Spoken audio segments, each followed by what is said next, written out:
नमस्कार, यो हो समाचारमा स्वागत छ। म शशि नेपाल। म अपेक्षा तिमिल सेना। सुरु गरौँ अहिलेसम्मका प्रमुख समाचारबाट।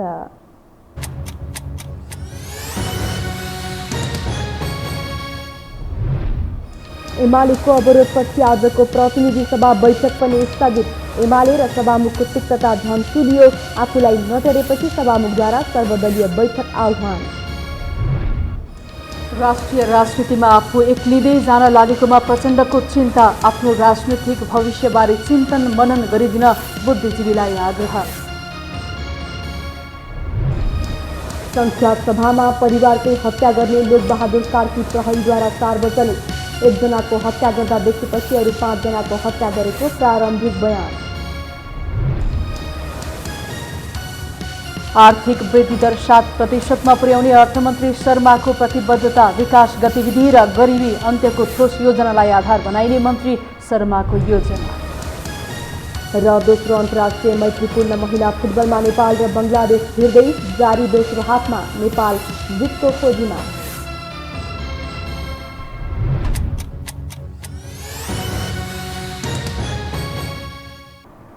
अब समाचार विस्तारमा। सभामुख र प्रमुख प्रतिपक्ष बीचको टकरावले प्रतिनिधि सभाको 9औं अधिवेशनको तेस्रो बैठक अर्थात् आइतबारको बैठक पनि अवरोधमै केन्द्रित बन्यो। एमालेको नाराबाजी कायमै रहेपछि सभामुखले संसद चलाउन सकेनन्। एक रिपोर्ट। सभामुखले सदन सुरु गरेको 1 मिनेट बित्न नपाउँदै प्रमुख प्रतिपक्ष दल नेकपा एमालेले आइतबार पनि संसदमा नाराबाजी सुरु गर्यो। गैर सांसदलाई प्रवेश निषेध गर, पक्षपाती व्यवहार बन्द गर र पार्टी फुटाउने षड्यन्त्र मुर्दाबाद लगायतका नाराहरू घन्किन थाले।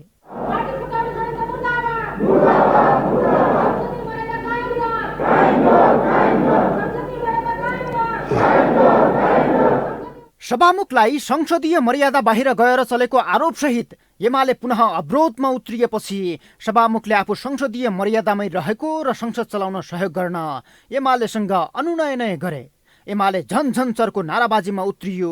यसअघि सिटमै बसेर अवरोधलाई साथ दिएका एमाले अध्यक्ष ओलीले आइतबार बेलसम्म पुगेर नाराबाजीमा साथ दिए। सोही क्रममा सभामुख सापकोटाले संसदभित्र आफ्नो अधिकारको कुरा गर्दा अरू सांसदको अधिकार पनि ख्याल राख्न एमाले सांसदलाई ध्यान आकर्षण गराए। तर नेकपा एकीकृत समाजवादीका अध्यक्ष माधव कुमार नेपाल सहितका 14 सांसदलाई संसदमा प्रवेश निषेध गर्न एमाले सांसदहरूले सभामुखलाई दबाब दिइरहे। सभामुखले भने 14 सांसदको कारबाही सम्बन्धी विषय हाल सर्वोच्च अदालतमा विचाराधीन रहेकाले संविधानको धारा 105 अनुसार संसद बैठकमा छलफल हुन नसक्ने संवैधानिक व्यवस्था स्मरण गराए। नेपालको संविधानको धारा 105 ले अदालतमा विचाराधीन मुद्दाहरूको सम्बन्धमा न्याय निरूपणमा प्रतिकूल असर पार्ने विषयमाथि संघीय संसदको कुनै सदनमा छलफल गर्न बन्देज गरेको कुरा पुनः एकपल्ट स्मरण गराउन चाहन्छु। वाद विवाद धेरै भएको भन्दै सभामुखले एमाले सांसदहरूलाई संवादतिर अघि बढ्न आग्रह गरे। यसअघि एमालेको कुरा सुन्नै नचाहेर पेलेरै संसद चलाउने मुडमा रहेका सभामुखले संवादका लागि आह्वान गर्दै बैठक 15 मिनटका लागि स्थगित गरे।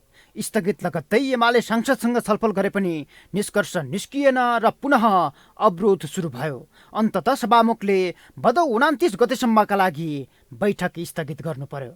यसअघिका 2 सदनमा चर्को नाराबाजी र अवरोधमा उत्रिएका एमाले सांसदले चुरा फुटाउनेदेखि मर्यादा पालकको पाखुरा टोक्नेसम्मको काम गरेका थिए।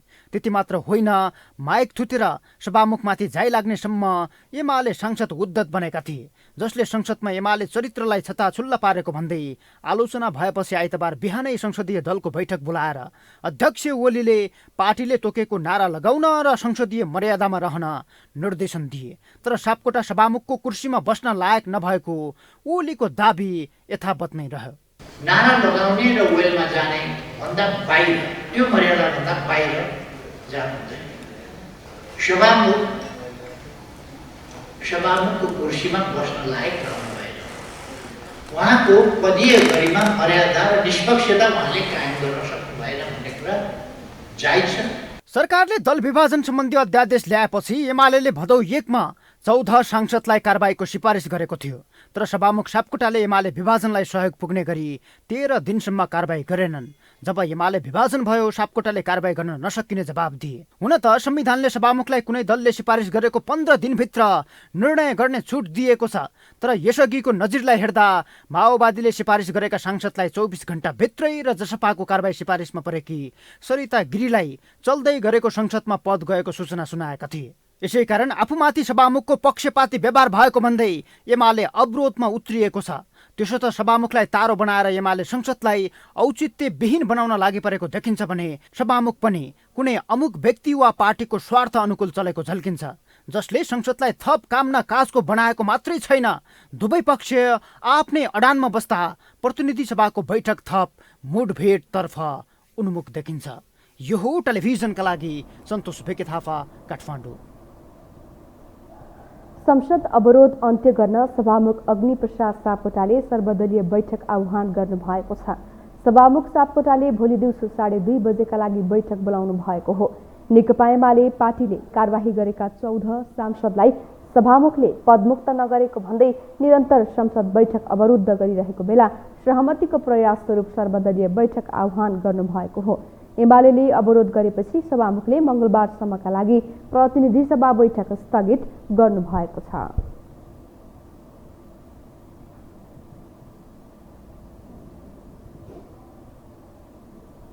लगातार 3 पटकसम्म एमालेका कारण संसद अवरुद्ध भएपछि सत्ता पक्ष र सभामुख दबावमा परेका छन्। बैठक सुरु हुन नपाउँदै एमाले संसद अवरोधमा उत्रिहाल्ने भएपछि सभामुखले सदन चलाउन सकिरहेका छैनन्। तर संसद नचल्नुमा सत्ता पक्ष र प्रतिपक्षले एक अर्कालाई दोषारोपण गरिरहेका छन्। एक रिपोर्ट। नेपाली कांग्रेसका सभापति समेत रहेका प्रधानमन्त्री शेरबहादुर देउबा आइतबार प्रतिनिधि सभाको बैठक स्थगित भएपछि बानेश्वरमा रहेको संसद भवनबाट बाहिरिँदै थिए। यतिकैमा पत्रकारले देउबालाई प्रश्न तिर्स्याए, प्रधानमन्त्रीज्यू यसरी नै संसद कति दिन चलाउनुहुन्छ? पत्रकारको प्रश्न थियो। प्रधानमन्त्री देउबाले सठिक जवाब दिँदै भने, ओलीजीलाई सोध्नुहोला। प्रधानमन्त्रीज्यू यसरी नै संसद कति दिन चलाउनुहुन्छ?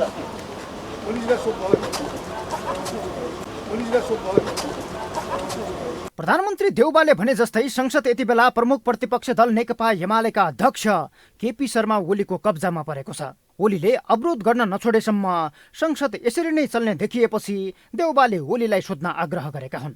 तर एमालेका नेता भने प्रधानमन्त्री देउबा र सभामुखलाई सोध्न आग्रह गर्छन्। गत साउन 32मा हठात अन्त्य गरिएको संसद अधिवेशन भदौ 23मा बस्ने गरी राष्ट्रपतिले आह्वान गरेसँगै आइतबारसम्म 3 पटक बस्यो।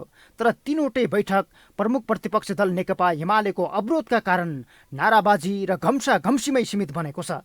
एमाले विभाजन भएपछि सत्ता पक्ष भन्दा पनि सभामुखसँग बढी आक्रामक बनिरहेको एमाले सभामुख अग्निप्रसाद सापकोटा कुर्सीमै रहे संसद अझै पनि चल्न नदिने दाबी गर्दै आएको छ। आउँदो मंगलबार बस्ने बैठक पनि अवरोध गर्ने तयारी एमालेको छ। आखिर कहिले चल्छ त संसद? नेकपा एमालेका नेताहरू भने देउबाले जवाब दिए जस्तै सत्ता पक्ष र सभामुखलाई सोध्न आग्रह गर्छन्। तपाईहरुले सत्ता पक्ष र सभामुखजीलाई सोध्दिनुहोस्, कहिलेसम्म सदन अवरुद्ध गर्ने यो स्थितिलाई कायम राख्नुहुन्छ? कहिलेसम्म प्रतिपक्षलाई हामीप्रति भेदभाव भइरहेको छ, यो भेदभावको स्थिति कहिले अन्त हुन्छ भनेर प्रतिपक्षले महसुस गर्ने कहिलेसम्म हो? र यस्तो भइरहँदा पनि सत्ता पक्ष र सभामुखले कहिलेसम्म अलिकति पनि कुरा नगरिकन छलफल नगरिकन बसिराख्न सक्नुहुन्छ? हामीले भन्दा आज बल्ल अघि एकपटक हाम्रो प्रमुख सचेतकसँग कुरा भयो, योभन्दा अगाडि कहिले पनि कुरा भएन। यस्तो प्रकारको रवैया स्थिति कहिलेसम्म रहन्छ? आफ्नो पार्टीले कारबाहीका लागि सिफारिस गरेका 14 सांसदलाई कारबाही नगरेको र दल फुटाउन भूमिका खेलेको भन्दै सभामुख सापकोटाको विरोधमा प्रतिनिधि सभा र राष्ट्रिय सभामा एमाले विरोध गर्दै आएको छ। सत्ता पक्ष र प्रतिपक्ष बीच संवादहीनता छ। तत्काल सहमति नभए आगामी संसद बैठक नै थप जटिल बन्दै जाने देखिन्छ। नेताहरू आफ्नो स्वार्थ अनुकूल चल्दा टक्राव दैनानो दिन चुलिएको छ। एमालेका कारण संसद चलाउनै मुस्किलमा परेका सभामुख सापकोटाले सोमबार दिउँसो सर्वदलीय बैठक बोलाएका छन्। तर दलहरूले एकअर्कालाई दबावमा पार्ने रणनीति लिँदा आपसमा मुठभेड मात्रै होइन, आगामी संसद थप कठिनाइतिर मोडिएको छ।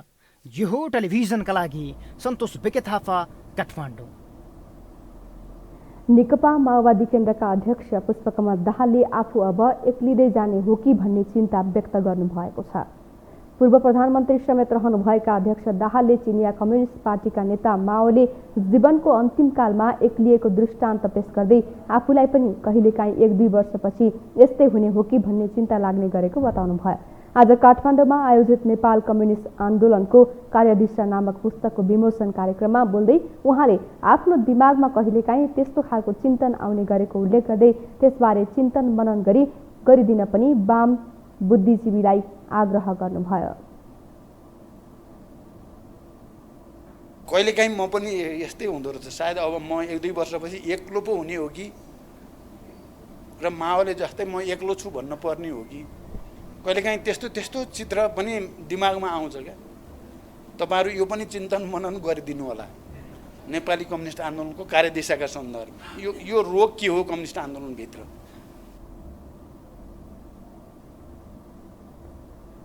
अध्यक्ष दाहालले केपी ओलीप्रति संकेत गर्दै पुस्तकमा नहुनुपर्ने मान्छेको सन्दर्भमा धेरै लेखिएको भन्दै असन्तुष्टि पनि व्यक्त गर्नुभयो।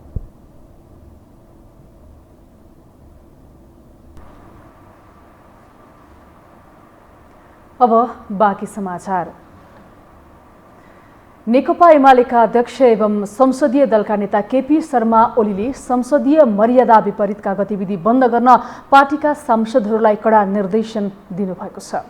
अध्यक्ष ओलीले बेल घेराउ गर्ने र तोकिएको नारा मात्रै लगाएर हामी आफैले निर्धारण गरेर संसदीय मर्यादा सीमाको ख्याल गर्न पनि पार्टीका सांसदहरूलाई सचेत समेत गराउनुभयो। एमालेका सांसदहरूले आफ्नो दल फुटाउन भूमिका खेलेको भन्दै प्रतिनिधि सभा बैठकमा सभामुख अग्निप्रसाद सापकोटा विरुद्ध सरकार नाराबाजी लगाउने क्रममा माइक तान्ने र सभामुखलाई हिर्काउने लगायतका हरकत गरेका थिए। त्यसप्रति सचेत गराउँदै उहाँले त्यसो नगर्न पार्टीका सांसदहरूलाई आग्रह गर्नुभयो।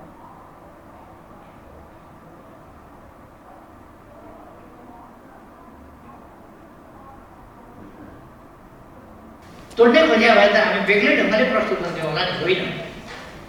मर्यादा पालकहरूको घेरा हामीले तोड्न खोजिया होइन। मर्यादा पालकले घेरा लाउँछन्, आफ्नो घेरा लगाउँछ, हामी आफ्नो ठाउँमा नारा लगाउँछौँ। तर मर्यादा पालकलाई हामीले भन्नुपर्ने छ कि उनीहरूले हामी जाने ठाउँ पनि यत्रो सङ्ख्या छ, त्यो सङ्ख्या जाने ठाउँ पनि यति मात्रै राखेर सबै घेरेर त्यो तरिका गर्ने हो भने फेरि सांसदहरू सिटतिर आउनुपर्ने र सिटबाटै त्यही अलिकति बढी अस्तव्यस्तता हुने स्थिति बन्न सक्छ। अध्यक्ष ओलीले सरकारले ल्याएको बजेट सम्बन्धी प्रतिस्थापन विधेयकले सत्ताहरू दलभित्रै फुट ल्याउने दावी समेत गर्नुभयो। सभामुख सापकोटा आफै आफ्नो पार्टीलाई फुटाउने षड्यन्त्रमा सामेल भएर पदीय दुरुपयोग गरेको भन्दै अध्यक्ष ओलीले पटक पटक आक्रोश समेत व्यक्त गर्नुभयो।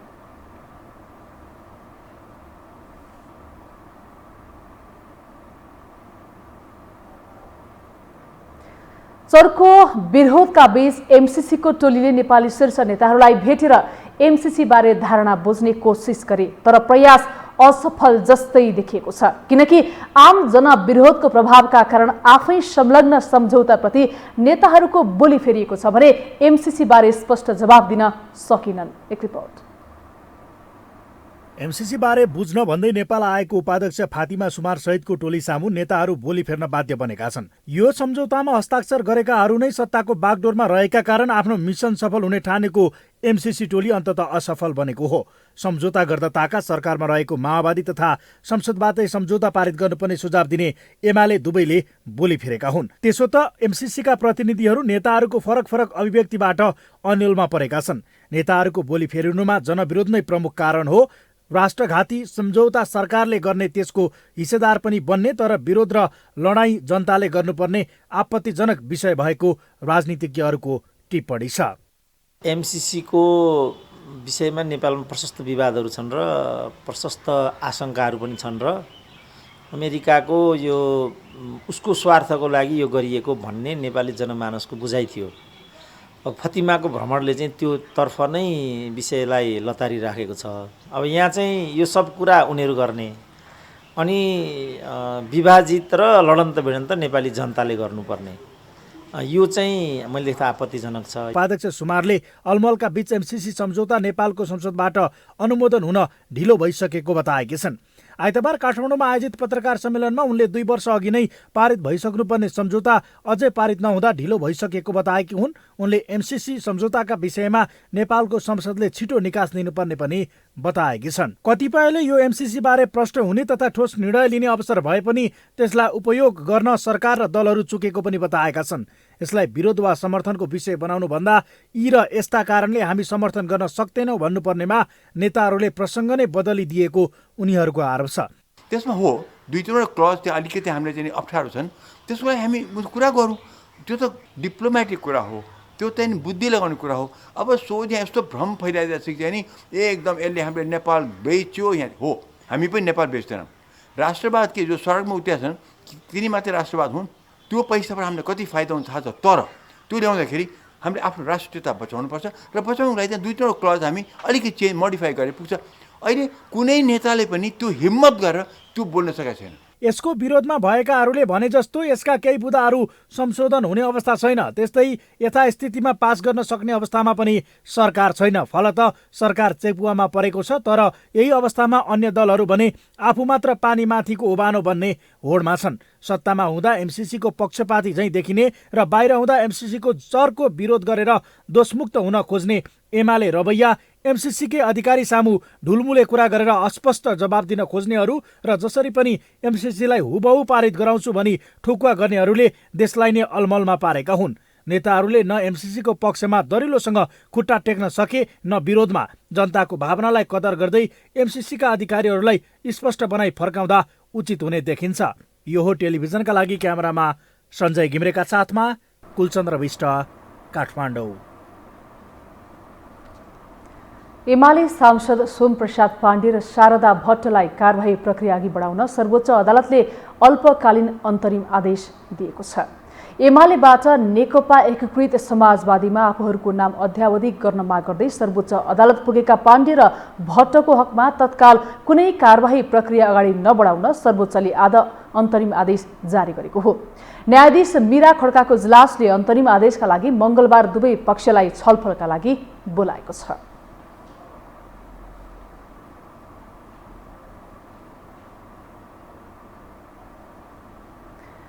बागमती प्रदेशमा संसदीय दलको नेतामा राजेन्द्र प्रसाद पाण्डे चयन हुनुभएको छ। नेकपा एकीकृत समाजवादीले पार्टीको औपचारिकता पाएपछि आज बसेको संसदीय दलको बैठकले धादिङ 1 को प्रदेश 1 बाट प्रतिनिधित्व गर्ने पाण्डेलाई सर्वसम्मतले दलको नेतामा चयन गरेको हो। दलको पहिलो बैठकमा एकीकृत समाजवादीमा शनाखत गरेका 13 जना सांसदको उपस्थिति रहेको थियो। यस्तै बैठकले अष्टलक्ष्मी शाक्य नेतृत्वको सरकारलाई आफ्नो पार्टीको समर्थन नभएको निर्णय पनि गरेको छ। सरकारलाई आफ्नो पार्टीको समर्थन नरहेको बारेको जानकारी प्रदेश सभा सचिवालय र सरकारको मुख्यमन्त्री कार्यालयलाई जानकारी गराउने निर्णय पनि एकीकृत समाजवादीले गरेको छ। हामीसँग समाचार बाँकी नै छन्, अहिलेलाई विश्राम।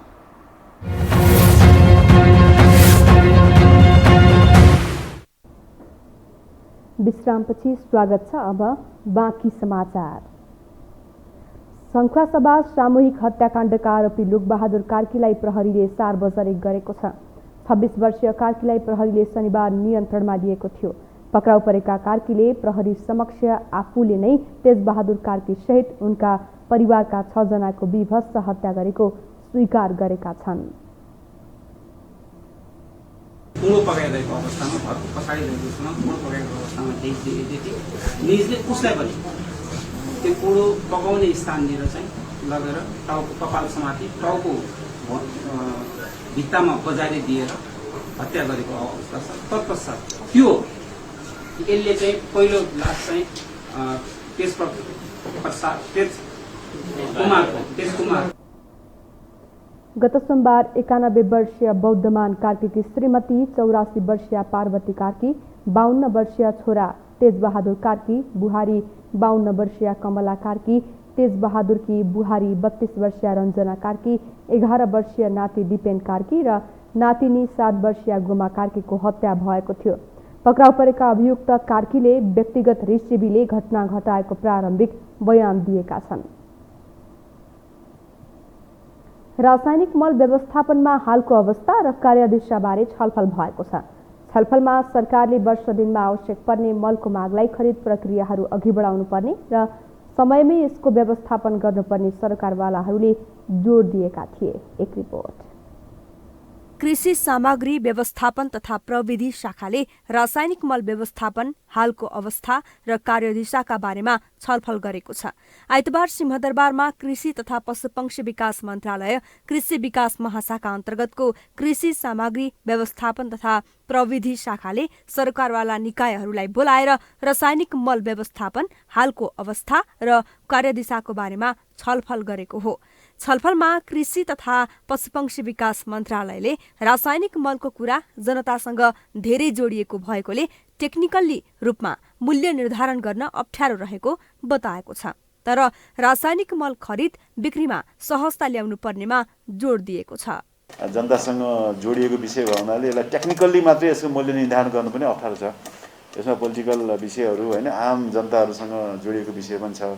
ठ्याक्कै हामीले प्राविधिक किसिमले मात्रै मूल्य बढाउँछौँ भन्नलाई पनि अलिक कठिन खालकै अवस्था छ। यो सोचौँ होला, अब 5% र 1.5% बारेमा नै धेरै नै छलफलहरू भयो। यसमा थप हामी फेरि अब हामी यो तपाईँको सुझावलाई हामी आन्तरिक रूपमा फेरि मन्त्रालयमा गृह कार्य फेरि गर्छौँ। कृषि तथा पशुपक्षी विकास मन्त्रालयका उपसचिव डाक्टर गंगादत्त आचार्यले आवश्यक परिमाणका लागि छुट्याइएको रकमले आधा मात्रै मल खरिद गर्न सकिने भन्दै आवश्यक परिमाणमा मल आपूर्ति हुन नसक्ने बताए। उनले अन्तर्राष्ट्रिय बजारमा मलको मूल्य अत्याधिक वृद्धि भएकोले मलको अनुदानको लागि छुट्याइएको रकमले आवश्यक परिमाणको आधा मात्रै आउने बताए।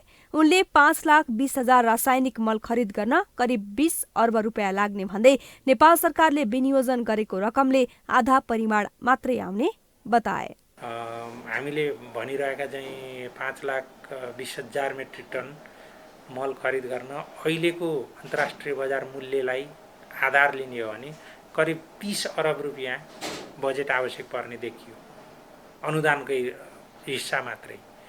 तर हामीसँग त्यो प्रयोजनको लागि विनियोजन भएको बजेटको रकम 12 अरब मात्रै छ। यस हिसाबले मलको हामीलाई आवश्यक परिमाणमा चाहिँ आपूर्ति हुँदैन कि। छलफलमा कृषि तथा पशुपक्षी विकास मन्त्रालयका सहसचिव प्रकाश कुमार सञ्जेलले 12 अर्बको मल खरिद गर्ने योजना मात्रै बनाउन नहुने बताए। सरकारले आवश्यक पर्ने टेन्टेटिभ रकमको हिसाबले योजना बनाएर अनुदानको बजेटले भ्याएसम्म तत्काल दिने र बाँकी फरफार गर्ने किसिमले काम अघि बढाइनुपर्ने बताए। वास्तवमा चाहिँ त्यो बिजनेस प्लानको हिसाबले हामीलाई चाहिने टेन्टेटिभ एमाउन्टको हिसाबले प्लान बनाउने र अहिले अनुदानको बजेटले कति भ्याउँछ इमिडिएट दिने र बाँकी चाहिँ हाम्रो फरफारक गर्ने कम। त्यही भयो, त्यसै कारणले गर्दा यो मूल्यको फरफारक भने कति अनुदान दियो। जस्तो एउटा त हामीले यदि त्यहाँले त्यो मन्त्री परिषद निर्णय हेर्नुभयो भने अनुदानको मूल्य वास्तवमा पछि बिक्री गरिसकेपछि मात्रै पाउनुपर्ने हो। त अहिले हामी एडभान्स दिइरहेछौँ नि त। छलफलमा उपस्थित अन्य वक्ताहरूले सरकारले वर्ष दिनमा आवश्यक पर्ने मलको मागलाई खरिदका प्रक्रियाहरू अघि बढाउनु पर्ने र समयमै सुरु गर्नुपर्ने बताएका थिए। उनीहरूले अहिले दिइरहेको अनुदान युरिया मलमा मात्रै भइरहेकोले डिएपी र म्युरेटिभ पोटासमा कम भएकोले युरियाको अनुदान घटाएर अन्य रासायनिक मलको मात्रा बढाउन सकिने धारणा राखेका थिए। अब बाँकी समाचार। अन्य सबै क्षेत्र खुल्ला गरे पनि सरकारी व्यवस्था र केही व्यक्तिको निजी स्वार्थका कारण पर्यटन क्षेत्र अझै शिथिल अवस्थामा रहेको भन्दै पर्यटन व्यवसायीहरूको गुनासो छ। विदेशी पर्यटक प्रवेशमा तत्काल नीति परिमार्जन नगरी आफूहरू सडक सङ्घर्षमा उत्रन बाध्य हुने उनीहरूले चेतावनी नै दिएका छन्। एक रिपोर्ट। कोरोना संक्रमणको दर कम भए पश्चात अधिकांश क्षेत्र केही चलायमान बनेको छ, तर विदेशी पर्यटकमा निर्भर नेपालको पर्यटन क्षेत्र भने अझै सुनसान छ। पर्यटक केन्द्रित व्यापार व्यवसाय सबै ठप्प छ। सर्वोच्च शिखर सगरमाथा अवस्थित नेपाल भ्रमणमा आउन चाहने विश्वभरका पर्यटकहरू पर्खाइमा छन्, तर विदेशी पर्यटक प्रवेशमा सरकारले जारी गरेको झन्झटिलो प्रक्रियाका कारण पर्यटन क्षेत्रले अझै गति लिन नसकेको व्यवसायीहरूको तर्क छ। 2 महिनादेखि हामी यसरी नै खोल्दैछौँ। अब त हामी पनि भ्याक्सिनेटेड भइसक्यौँ, हाम्रा सहयोगी पनि भ्याक्सिनेटेड भए, कन्ट्रीलाई पनि सरकारले भ्याक्सिनेटको प्रायोरिटीमा राखेको, विदेशमा पनि त्यही भएको हुनाले चाहिँ हामीले डबल भ्याक्सिनेटेडहरूलाई चाहिँ क्वारेन्टाइन लिफ्ट अप गरिदेऊ भनेर हामी आजसम्म लागिरहेछौँ। व्यवसायीहरूले पर्यटन क्षेत्र प्रभावकारी रूपमा अगाडि बढाउन अन अराइभल भिजाको व्यवस्था, क्वारेन्टिन जस्ता झन्झटिलो प्रक्रिया तत्काल हटाउन माग गरेका छन्।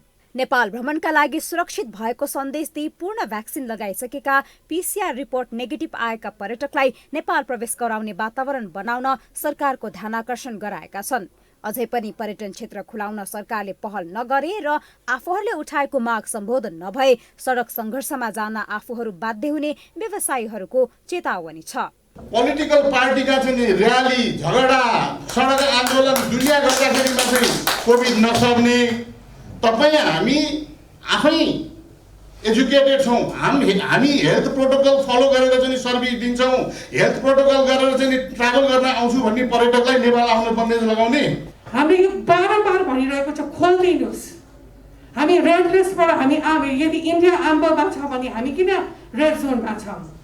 हामी किन भ्याक्सिनेटेड भइसकेको पर्यटनहरूलाई किन हामी भित्राउन सक्दैनौँ? हाम्रो कागज पत्र चिठी पत्र कति गरिसक्यौँ, हामी सुनाइ भएन। नयाँ सरकार गठन भएको 2 महिना पूरा हुँदा पनि पर्यटन क्षेत्रले विभागीय मन्त्री समेत पाउन सकेको छैन। विभागीय मन्त्रीको अभावमा पर्यटन क्षेत्रमा समस्याहरू थप गिजोलिँदै गएका छन्। सरकारका माथिल्लो तहका पदाधिकारीहरूले नै पर्यटनलाई नजरअन्दाज गर्दा आफूहरू परिणामविहीन बनेको नेपाल पर्यटन बोर्डको बुझाइ छ। जुन दिन तपाईँ कलम चलाउनुहुन्छ, तपाईँले लेखेको कलम पछिको त्यो चिजको जिम्मेवारी तपाईँको हुँदो रहेछ। र यो पेन्डेमिक कसैले पनि केही नराम्रो भयो भने त्यसको जिम्मेवारी लिन्छु भन्ने त साहस भएको ब्युरोक्रेसी हामीसँग रहन्छ। केही भयो भने कि कसलाई सोधेर गरेको भनेर अरूलाई तपाईँले गरेको राम्रै थियो, यस्तो हुँदाखेरि यस्तो भएछ भने डिफेन्स गरिदिने, माथिको हाकिमहरूले नगरिदिने। मानौँ न यहाँ अहिले सबै साथीहरू गाडीहरू ल्याएर बाटामा जम्मा गर्ने, भोलि आन्दोलन गर्छु भन्दै ठाउँ गएर पुरै काठमाडौँ जाम भयो भने त्यो बेला त सुन्नै पर्ने होला। कोरोना संक्रमणकै बीच विश्वका अधिकांश मुलुकहरूले पर्यटन क्षेत्रलाई प्राथमिकताका साथ अघि सारेको छ। छिमेकी मुलुकहरूले समेत पर्यटक आवागमनमा कुनै रोकटोक लगाएको छैन। तर नेपालमा भने सरकारी संयन्त्रको कमजोरीका कारण हजारौं पर्यटक नेपाल भ्रमणबाट वञ्चित बनेका छन्। नेपालको पर्यटन क्षेत्र चलायमान बनाउन र नेपालमा पर्यटक भित्र्याउने वातावरण बनाइदिनको लागि बारम्बार निजी क्षेत्रले सरकारको ध्यानाकर्षण गरिराखेका छन्। तर सरकारले निजी क्षेत्र त्यो सँगसँगै सरकारवालाहरूसँग छलफल र समन्वय गरेर नेपालको पर्यटन क्षेत्र खुलाउनेतर्फ अझै ध्यान नदिएको व्यवसायीहरूको आरोप छ। एकअर्कामा आरोप प्रत्यारोप गर्नुभन्दा पनि धेरै परिवारको गाँस जोडिएको पर्यटन क्षेत्र समयमा नै खुलाउन जरुरी छ। यसतर्फ सबै सरकारवाला निकायहरूले ध्यान दिन आवश्यक छ। यो टेलिभिजनका लागि क्यामेरामा सिरज श्रेष्ठका साथमा निम्लिकी शर्पा, काठमाडौँ। लामो समयको लकडाउनले जावलाखेलस्थित सदर चिडियाखानामा रहेका जनावरहरूको अवस्था बिजोग रहेको छ। लामो समयको शून्यता र खानपानको उचित व्यवस्थापनको अभावमा जनावरहरूलाई कष्ट भएको छ। यस्तो अवस्थामा केही सामाजिक अगुवाहरूले चिडियाखानालाई सहयोग गरेका छन्। एक रिपोर्ट। बुद्धिजीवी तथा राजनीतिक विश्लेषक डाक्टर सुन्दरमणि दीक्षितले आइतबार जावलाखेलमा रहेको सदर चिडियाखानामा आर्थिक सहयोग गरे। कोरोना महामारीका कारण जनावरहरू भोकै बस्ने स्थिति आएपछि केही दिनलाई खाद्यान्न पुग्ने गरी दीक्षितको परिवार नै पुगेर सहयोग गरेका हुन्। राज्यबाट चिडियाखाना उपेक्षामा पर्दै गएको र कोरोनाका कारण पनि अवलोकनकर्ता पुग्न छोडेपछि चिडियाखानाका जनावर भोकै बस्नुपर्ने अवस्था बनेको छ। त्यसैलाई ध्यानमा राखेर विभिन्न क्षेत्रमा क्रियाशील व्यक्तिहरू अहिले सहयोग गर्न पुगिरहेका छन्। जब हामीले त्यो थाहा भयो कि जूमा यस्तो भयो, थाहा पाउने बित्तिकै हामी सबै परिवार चाहिँ के गरौँ भन्ने पर्यो।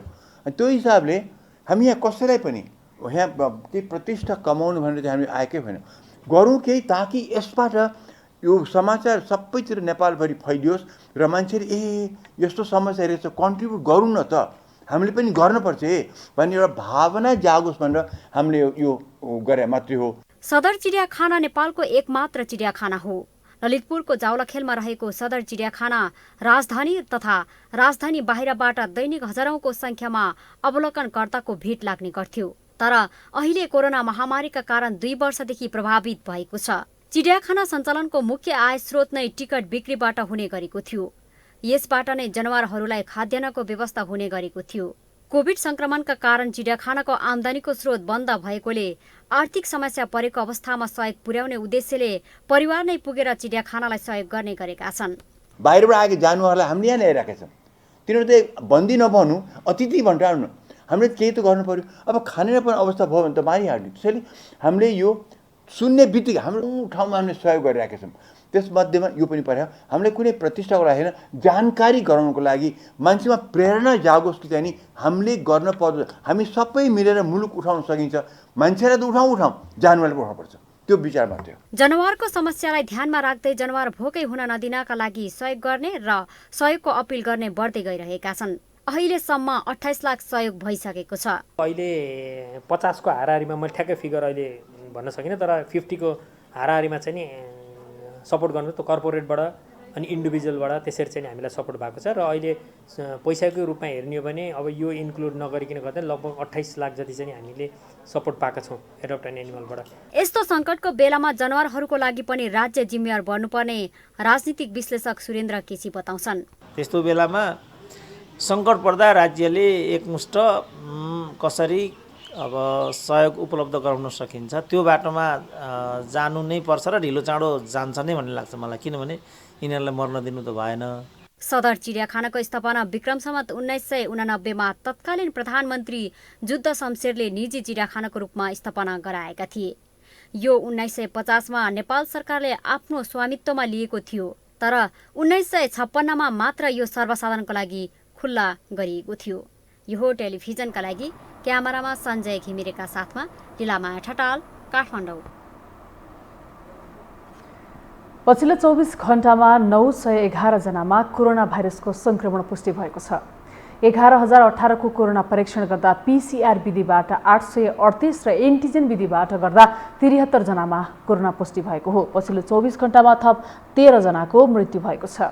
यो सँगै नेपालमा 10,949 जनाको मृत्यु भइसकेको छ। त्यस्तै आज थप 1,423 जना संक्रमण मुक्त भएका छन्। यो सँगै 7,39,457 कोरोना मुक्त भएका छन्। नेपालका हाल सक्रिय संक्रमितको संख्या 26,757 रहेको छ।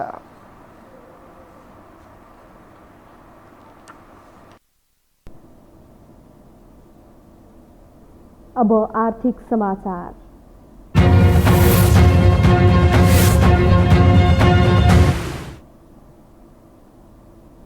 अर्थमन्त्री जनार्दन शर्माले आर्थिक गतिविधिलाई तीव्रता दिँदै आर्थिक वृद्धि दर 7% मा पुर्याउने बताउनु भएको छ।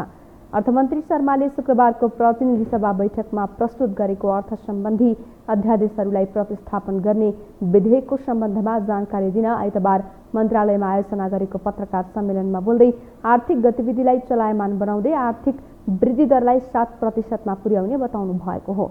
आर्थिक वृद्धि दरलाई 7% मा पुर्याउनका लागि मन्त्रालयले विकासका गतिविधिहरूलाई तीव्र बनाउने, करको दायरालाई विस्तार गर्ने, कच्चा पदार्थमा आधारित उद्योग सञ्चालन गर्नका लागि छुट दिने काम मन्त्रालयले गर्ने बताउनुभयो।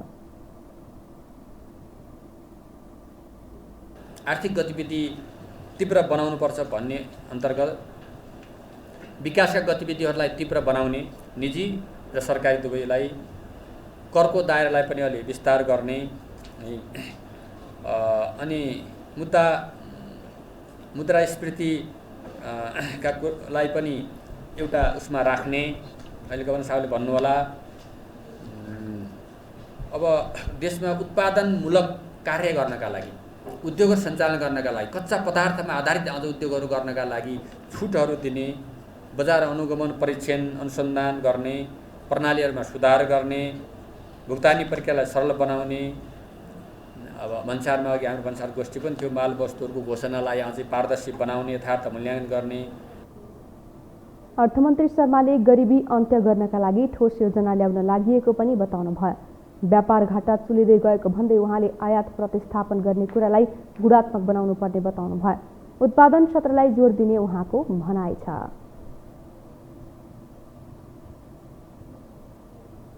साताको पहिलो दिन आज शेयर बजारमा हरियाली छाएको छ। आज नेप्से परिसूचक 71.43 अङ्कले बढेर 2947.42 बिन्दुमा कायम भएको छ। आइतबार 231 कम्पनीका 96,591 किता सेयर कारोबार हुँदा 9 अर्ब 44 करोड रुपियाँको कारोबार भएको छ। नेपाल स्टक एक्सचेन्ज नेप्सेका अनुसार आइतबार म्युचुअल फन्ड बाहेक सबै उपसूचक बढेका छन्। आज सबैभन्दा धेरै हाइड्रो पावर उपसूचक 6.37% बढेको छ। आज 14वटा कम्पनीको सेयर मूल्यमा सकारात्मक सर्किट लागेको छ। नेसनल हाइड्रो पावर कम्पनीको सेयर मूल्य 10%ले वृद्धि भएको छ। राष्ट्रिय बीमा कम्पनीको सेयर मूल्य 10%ले बढेको छ। फर्स्ट माइक्रो फाइनान्स कम्पनीको पनि 10%ले नै सेयर मूल्य बढेको छ। त्यसैगरी आज सबैभन्दा धेरै सिटिजन म्युचुअल फन्ड 1 का इकाइ धनीले गुमाएका छन्। हामीसँग अन्तर्राष्ट्रिय र खेल समाचार बाँकी नै छन्। अहिलेलाई विश्राम।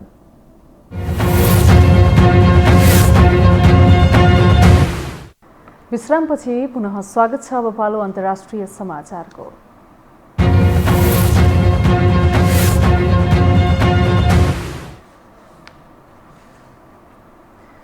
अफगानिस्तानमा अहिले पनि तालिबानको विरोध गर्दै प्रदर्शनहरू भइरहेका छन्।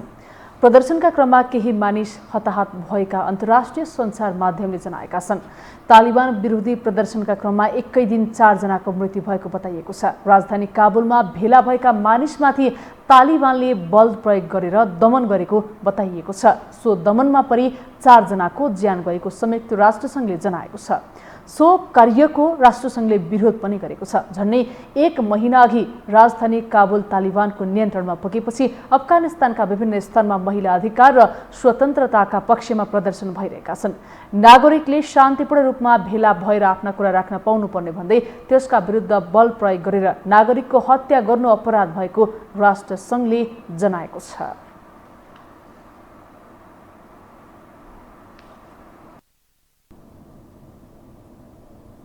अब खेलकुद समाचार।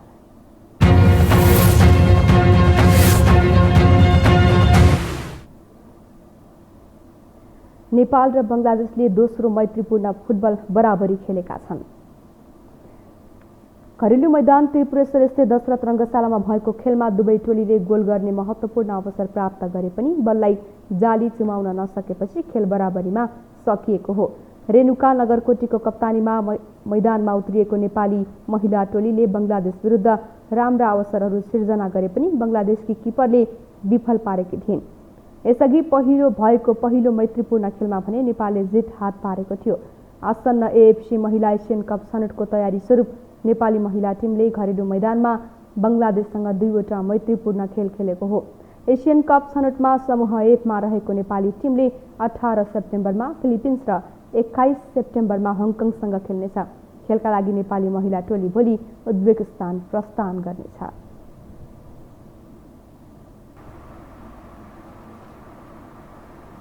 खेल समाचारसँगै हामी यो समाचारको अन्त्यमा आइपुगेका छौँ। बिदा हुनु अघि प्रमुख समाचार पुनः एकपटक।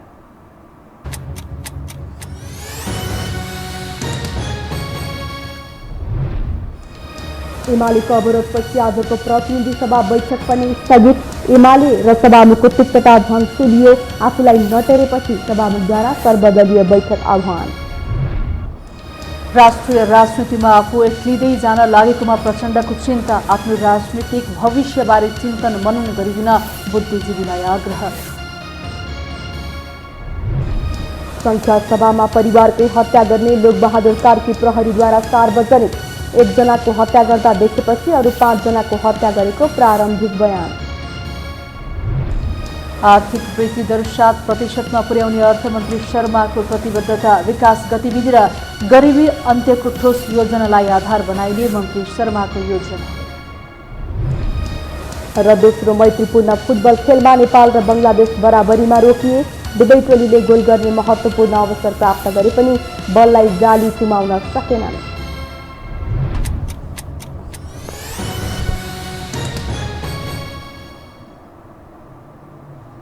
हवस् त यो समाचार सकियो। समाचार बुलेटिनका साथै यो टेलिभिजनका सम्पूर्ण कार्यक्रम यो टेलिभिजन.com, यो खबर.com, युट्युब र फेसबुकमा पनि पढ्न र हेर्न सक्नुहुनेछ।